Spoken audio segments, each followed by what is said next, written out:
पहली बात, हमारी कमजोरी क्या है? हम परेशान हो जाते हैं।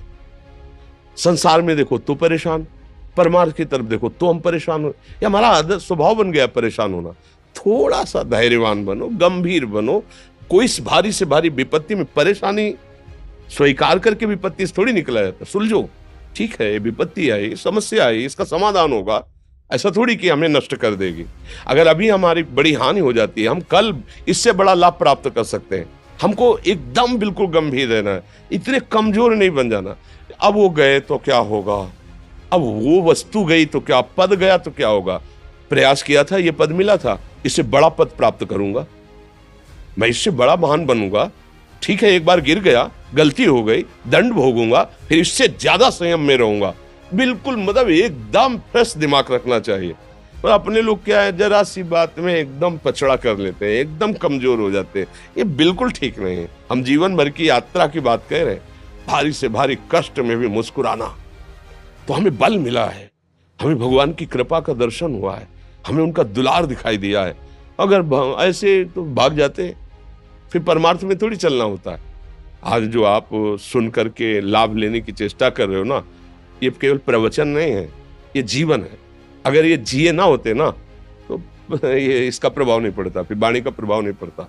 हम इसीलिए कहते हैं, जैसे आप लोग एकदम परेशान हो जाते हैं जब बोलो, क्या हमसे ज्यादा परेशानी होगी? दोनों किडनी खराब, दवाई लाने के लिए पैसे नहीं, पानी रखा है हम उठ के पी नहीं सकते, भीषण शरीर में कष्ट, भीषण बुखार, क्योंकि किडनी फेल, जरा में बुखार, खाने को क्या, रोटी मांग के लाओ। अगर वहां सब्जी मिलती है तो लाल मिर्च ऐसी पड़ के मिलती थी कि वो पा नहीं सकते थे। आप सोचो, पानी लाना है तो मुझे लाना है, पीना है तो मुझे पीना है।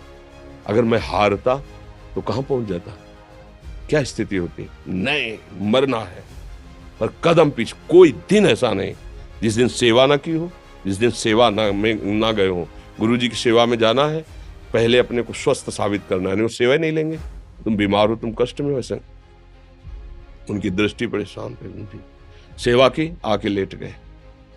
फिर हिम्मत की, अपनी श्री जी की सेवा की, मधुकरी नहीं गए, 3-3 4-4 दिन भोजन नहीं गए, पर सेवा नहीं छोड़ा, दिनचर्या नहीं छोड़ी। और उसका प्रधान कारण संयम, ब्रह्मचर्य, भगवदाश्रय, नाम जप, कभी हारने नहीं दिया। अभी भी थोड़ी देर बाद डायलिसिस शुरू होगा, हारने, आपको हारे हुए नजर आ रहे हैं। शरीर में पीड़ा है, किडनी फेल है, ऐसा तो हम स्वस्थ बैठे हैं, पीड़ा है, बार बार प्यास लगती है, थोड़ा थोड़ा पानी मिलता है, लेकिन हम आनंदित हैं, हम प्रसन्न हैं। हम लड़ाई में हारे नहीं हैं, ना हारेंगे, हम जीत चुके हैं।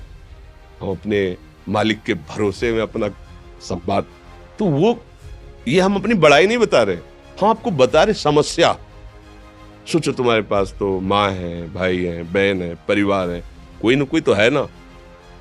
मेरा किसी ने कभी जीवन में ध्यान भी नहीं दिया। क्यों? बचपन से बाबा जी बन गए, किसी से प्यार नहीं, किसी से संबंध नहीं, कोई जानकारी नहीं, हम कहाँ हैं, वो कहाँ, किसी से कोई मतलब नहीं। अच्छा, जवान साधु कौन श्रद्धा करे? कभी गांव जाने की हिम्मत नहीं पड़ती कि रोटी मांग ले, पता नहीं लोग क्या सोचेंगे, क्या भावना कर ले। हम दरवाजे पे खड़े हैं, क्या कैसी भाव, जो हमारे सामने आकाश वृत्ति से आया यौवन अवस्था में, वही पाया, अन्यथा भूखे रह गए। जब हम हर समय अपने को विवेक के द्वारा सावधान रखे, तो हम कभी निराश नहीं हुए, कभी उदास नहीं हुए, कभी ऐसा नहीं लगा कि यार हम दुखी, कभी नहीं लगा। उसी का फल है कि उस सुख का संकेत मिल गया जहां दुख की निशानी भी नहीं है। वही उसी के बच्चे हो, हम सब उसी धातु से बने हुए हैं।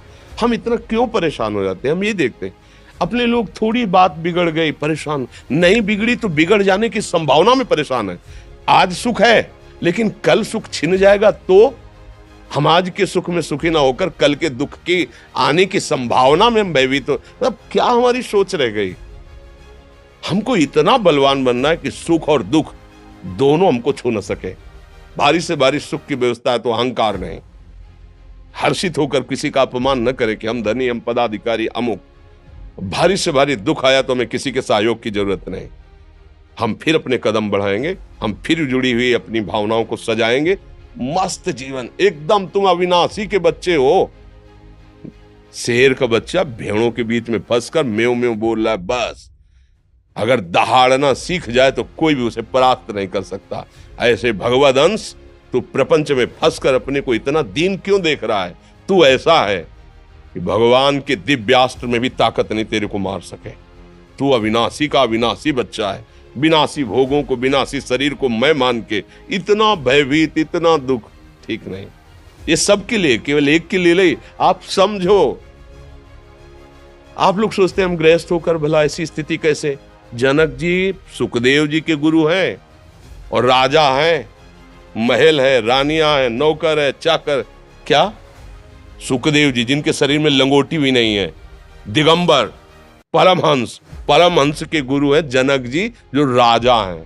समझो आप ऐसा ना सोचे कि हम नौकरी कर रहे हैं, हम संसार में, हम गृहस्थ हैं, हम आध्यात्मिक की ऊंचाई पर नहीं चढ़ सकते। नहीं, आप एक सरकारी नौकरी या आप किसानी या व्यापार करते हुए आप एक अध्यात्म की ऊंचाई में चढ़ सकते हैं। और अध्यात्म ही है जो तुम्हें इस माया के दुख सुख से ऊपर उठा सकता है। दूसरा, चाहे जितनी संपत्ति आ जाए, आप सुखी नहीं हो सकते। सब देख लो, आंख खोल के देख लो। अध्यात्म ही है जो तुम्हें हर कष्ट सहकर मुस्कुराकर जीने का रास्ता बता देगा कि आप आनंदित हो जाओगे। कुछ नहीं बिगड़ा। अध्यात्म है तो कुछ नहीं बिगड़ा, अध्यात्म नहीं है तो कुछ नहीं बना, कुछ हाथ नहीं लगने वाला।